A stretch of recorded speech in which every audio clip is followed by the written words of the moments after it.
Welcome to the Chop Seat, where Braves country meets the big leagues. Your host Vic is here to break down everything from truest part to the top of the standings across the league. From walk-offs to wild trades, this is your seat for everything baseball, but a heavy dose of chop. So grab your glove and settle in, because the Chop Seat is open.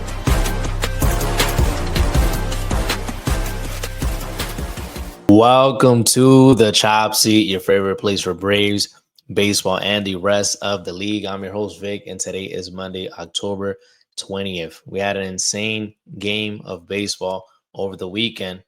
You're going to see what I'm talking about pretty soon. That led to the Dodgers punching their ticket to the World Series. They're making back-to-back trips, looking for back-to-back titles since the 98 to 2000 Yankees. We're going to discuss that. And we're going to discuss yesterday's game against the Toronto Blue Jays and the Seattle Mariners.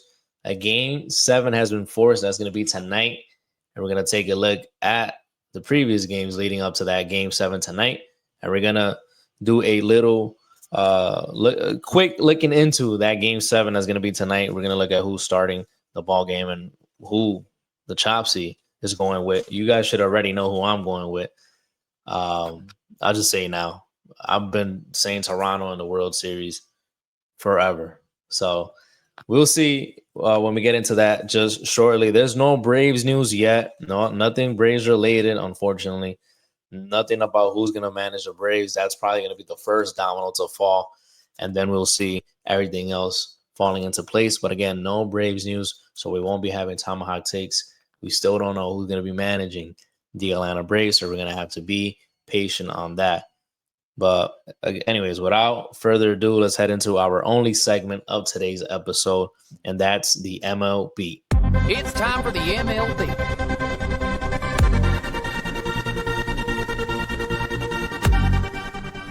Welcome, guys, to the MLB, where we take a look at the action from around the league. The MLB is brought to you by SeatGeek. Use code CHOPSEAT20 to get $20 off your first purchase on SeatGeek. Game 7 of the ALCS is tonight. If you want to go cop some tickets, save $20, put in code CHOPSEAT20, and you're going to do just that if it's your first purchase. And if you're not into baseball, you can catch any other sporting event: basketball, football, soccer, hockey, whatever else. If you want to catch a show, catch a concert, your favorite artist is on tour, go ahead and take advantage of code CHOPSEAT20. And you're going to save $20 off your first purchase on SeatGeek. Let's talk about the NLCS first, because the ALCS is still going, hasn't been wrapped up yet. So let's take a trip out to LA. We're going to talk about game 4 of the NLCS. It was Jose Quintana on the mound for the Milwaukee Brewers. He goes 2 innings, 6 hits, 3 runs, 1 walk and 1 strikeout. And listen, it was a Shohei Ohtani game. This is going down in history as a Shohei Ohtani game. Well, you're asking why? How come? The guy goes out to the mound, 6 innings pitched, only 2 hits allowed, no runs, 3 walks, 10 strikeouts. That's on the pitching side. Offensively, he hits 3 home runs. He single-handedly beats the Milwaukee Brewers and helps the Dodgers advance to the World Series. Back-to-back trips for the Dodgers, looking for that first back-to-back title since the 98 to 2000 New York Yankees. And it started early. Dodgers punch early. Shohei Ohtani punches early. He punches out the whole side on the top of the first. And then on the bottom of the first, he hits a leadoff homer, a 446-foot solo shot to right field. That makes it 1-0 LA. Tommy Edman, he then hits an RBI single. Oscar Hernandez, he grounds out to first base,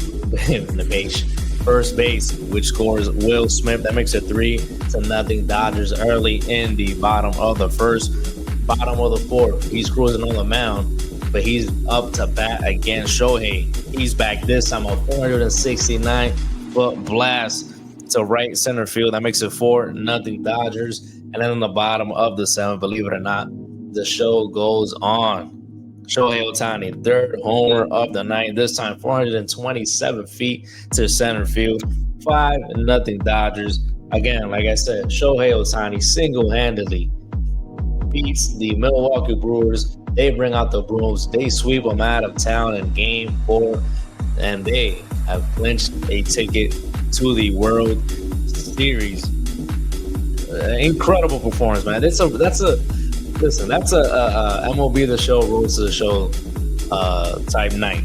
It really is. Those numbers are unbelievable. You got 10 strikeouts on the mound. You hit 3 homers. It's just, you can't make it up, bro. Even in Road to the Show, it's going to be hard for you to attain those numbers. If you play, especially if you're not playing on rookie mode, if you play, in a little bit of a more challenging difficulty, for you to get 10 Ks and 3 homers in one game, bro, that's crazy what Shohei's doing. I don't even think we really appreciate Shohei like that. I think we just take him for granted, bro. But after this game, if you're not appreciating what you're seeing with your very eyes, you got some problems, bro. You got to go get yourself checked out. This is a once-in-a-lifetime player. Babe Ruth, we didn't get to see Babe Ruth, but we get to see Shohei Ohtani. You guys got to appreciate the talent. It's literally once in a lifetime that you get a guy like this. Once every 100 years or so. And this is our turn. It's Shohei's turn. You got to enjoy the show when Ohtani's on the mound and then hitting bombs over the walls. So, again, Dodgers take quick business of the Milwaukee Brewers, unfortunately. And remember, I was asking you guys months ago, are the Milwaukee Brewers a real deal? Me personally, I did not think they were the real deal. And they had a great season. And when I said real deal, I meant, are they going to go all the way? I really didn't see them going all the way. And obviously the Dodgers proved just that. The Dodgers are going to be hanging out, chilling until Friday. Friday is game 1 of the World Series. So they're able to sit down and relax and chill until Friday night, 8 p.m. Eastern start time. That's going to be first pitch, game 1 of the World Series. And before we get into the American League side, before we get into that, I just want the pitching for the Dodgers. I said it last episode. The pitching was insane. They had only allowed 1 run every single game. Game 4, they continue the same trend. They give up 1 run. It was, of course, a 5-1 victory there for the Dodgers. So they only gave up 4 runs in the series, 4 runs in 4 games, 1 run per game. You can't make that up either. The pitchers stepped up, man, from the starters to every single guy in the bullpen. These guys stepped up. They locked in. They held that Milwaukee Brewers offense to none. They were not a threat. And they were able to take care of business. Again, Ohtani, 10 strikeouts, 3 homers. He drew a walk as well. And combined feet in homers, he hit 1,342 feet in homers. That was the distance hit combined in those 3 homers. So that's a fun little stat there. But again, the Dodgers clinch a trip to the World Series, and you can't really get mad at the Dodgers, bro. You can't get mad at the Dodgers. I'm a Braves fan. Whoever your team is, you can't get mad at the Dodgers, man. They're finding ways to creatively spend money, spread the money around, and sign players that have been able to take care of business. They're able to, because anybody could go out and sign. I mean, as you've seen, not anybody, but any team can go out and sign. For example, you saw the Mets signing Juan Soto. They spend the bag, but they spend it on one dude. These guys are able to spend it around efficiently. They found ways to maneuver the furrows and all that. They found ways to do it and have a deep roster that, honestly, they're able to cruise throughout the season. And then once playoff season starts, once the postseason starts, they're able to turn up. And they found a way to be able to do that. And look at the success that they're having. They might be going back to back. So you really can't get mad at them. And folks talking about the salary cap, the team, the sport needs a salary cap. Spend your money. We saw the reports of the revenues from all the MLB teams from 2024 and then the money that they spent on payroll this year. You gotta spend the money, bro. No excuses. All these teams have plenty of money to go around and spend. A lot of these teams are just pocketing that money. They're not investing in that ball club. It's a business. That's what it comes down to. This is a business. If you don't put any money in, you're not going to have a really good product. Another team's going to have a great product, hence the Dodgers. Look at the product that they have on the field. That is going to give them success. That is bringing them success, and that is what's happening around the game. It's not about that we need a salary cap. It's about stop being cheap, start spending some money, start making good acquisitions to improve your team and get out of that funk that you're in for years.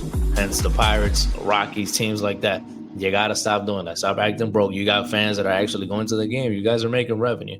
Now, if you guys weren't making money, I get it. But you got a loyal fan base that is always going out there to support you guys. But you guys can't go and spend some more money to make some moves, get a good product on the field.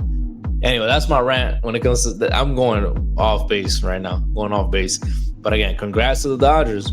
You got to give them congratulations. You got to give them their flowers. Congrats to the Dodgers for clinching back-to-back trips to the World Series. And now they await Seattle Mariners or the Toronto Blue Jays to see who they're going to be facing.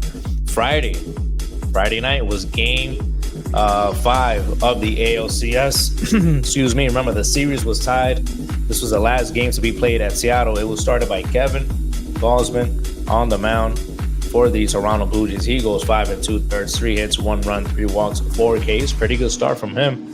And then Bryce Miller was on the mound for the Seattle Mariners. 4 innings, 4 hits, 1 run, 2 walks, and 4 Ks in this one. This game was electric as well. Another electric game here. Bottom of the second, Eugenio Suarez, he hits a home run to left center field. That makes it 1-0 Seattle. That's the second of the postseason for him. And before I continue, I just realized I got Mariners colors on right now. But I'm not going Mariners. You know I'm Toronto, Team Toronto all the way. Top of the 4th, Blue Jays. Bases loaded, no outs. They failed to drive in at least 1 run.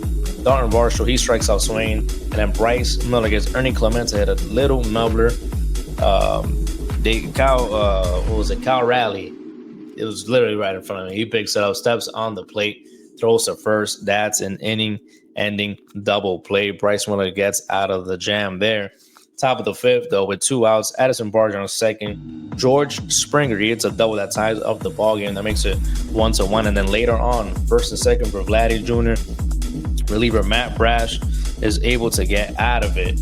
That's inning over. They held the game tied up at 1.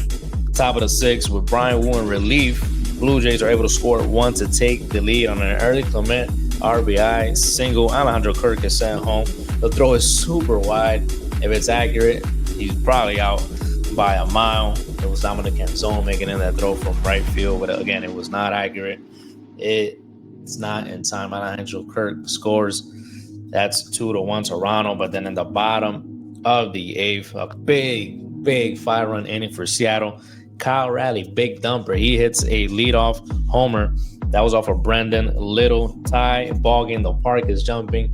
Mariners, they load up the bases against Little. And Sir Anthony Dominguez, who comes in later on, try to put out the fire.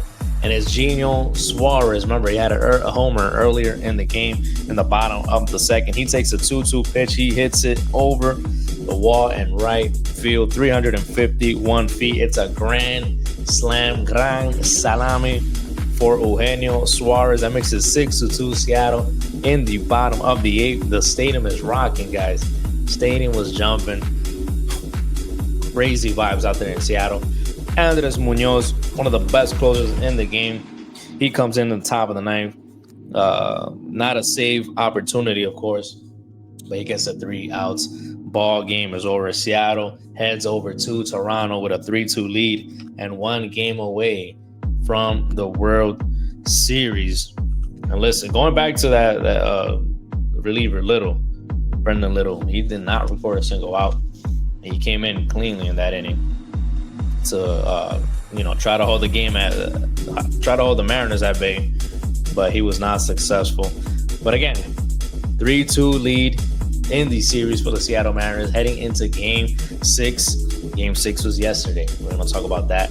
Game 6 on the mound for the Mariners, it was Logan Gilbert. He goes 4 innings, 7 hits, 5 runs, 4 of those earned, 1 walk, and 3 strikeouts. It was Trey Savage on the mound for the Toronto Blue Jays. The rookie goes 5 2/3, 6 hits, 2 runs, 3 walks, 7 strikeouts for him. Bottom of the second, Toronto gets out to a lead after 2 miscues by Julio Rodriguez and Eugenio Suarez. Addison Barger, he comes up with runners on first and second. Nobody out. He hits a liner out to right field. That scores Dalton Varsho. That makes it 1-0 Toronto. And then Isaiah Connor for left field. He's a slow tapper to third. Eugenio Suarez, he tries to barehand it. Cannot come up with it cleanly. It's an infield single. Everyone is safe. It was 2-0 Toronto at that point. Then later on in the inning, this you thinking they might blow the game open here early. Vladdy Jr. up to the plate with the bases loaded, but Logan Gilbert is able to get him to ground out to third. Eugenio Suarez makes a nice diving play in this one. Throws over to second. The out is recorded. That's the end of the inning. So it could have been worse, but Logan Gilbert was able to get out of that just with just a 2-0 lead by the Toronto Blue Jays. But then on the bottom of the third, Addison Barger, he is back. This time he hits a 2-run homer. That's 4-0 Toronto. He hits it over the right center field wall. And then on the bottom of the fifth, Vladdy Jr., he's been on a tear this postseason. He hits homer number 6 of the postseason. This one goes over the left field wall. That makes it 5-0 Toronto. Toronto feeling very, very good. Top of the 6th, the Seattle Mariners are able to score two runs, one off of Josh Naylor homer. And then Eugenio Suarez with an RBI single. That makes it 5-2, cutting the lead a little bit. But then in the bottom of the 7th, Matt Brash with a wild pitch. Vladdy Jr. is able to score on that one. The Toronto Blue Jays add some insurance there late in the ballgame. That makes it 6-2 Toronto. And then that was it, guys. That was it. Louis Varland's able to come in. He pitches an inning in the third. Jeff Hoffman pitches a final 2 innings. He gets the last 6 outs. Again, it wasn't an opportunity. He's able to get the last 6 outs for them via strikeout. That's the ball game. We will see you tonight for Game 7 in Toronto. Again, it's a 6-2 win by the Toronto Blue Jays. They are able to force a Game 7 at home. It's going to be the first Game 7 in franchise history for the Seattle Mariners. And on the mound, they're going to have George Kirby for that one. He's going to be going up against Shane Bieber for the Toronto Blue Jays. That's going to be tonight at 8:10 p.m. Eastern start time. First pitch, again, 8:10. It's going to be on Fox. So make sure you guys tune in. Amazing series thus far. Punches being thrown. Punches, you taking punches, you throwing punches. These two teams are in it to win it. And sometimes you get a sweep, as you saw in the National League Championship Series, and then sometimes you get 7 games to determine who's the best team. I'm going Toronto, guys. I'm going Toronto Blue Jays.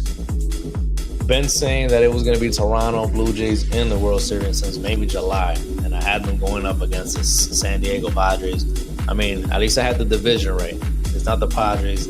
It is going to be the Los Angeles Dodgers. Now, if the Seattle Mariners win this one, then Game 1 is going to be in LA. Dodgers will be getting home field advantage. The first pitch is going to be at 8 p.m. on Friday. That's going to be on Fox. But if Toronto is able to win Game 7, they'll be hosting Game 1 of the World Series. The time does not change. It's still going to be 8 p.m. Eastern start time. It's going to be all hands on deck today, guys. All hands on deck. You got from now till Friday until Game 1. And obviously, this is a Game 7. You got to win this ball game to keep going. So it's definitely going to be all hands on deck. Doesn't matter how many innings these guys got to pitch. They got a good 4 days off to get ready after that. So they got to leave it out on the field. All hands on deck, baby. That's the best you can ask for. Best scenario you can ask for as a baseball fan. So again, the schedule is as follows. Just when it comes to the World Series is going to be Game 1 on Friday, as I mentioned. Game 2 on Saturday. They're going to be off on Sunday. You got a travel day. Then it's going to be Game 3 on Monday. Now we're talking about October 27th. Game 4 will be Tuesday, October 28th. Wednesday, October 29th will be Game 5, if necessary, of course. Thursday, a day off. Friday, October 31st. That's going to be Game 6, if necessary.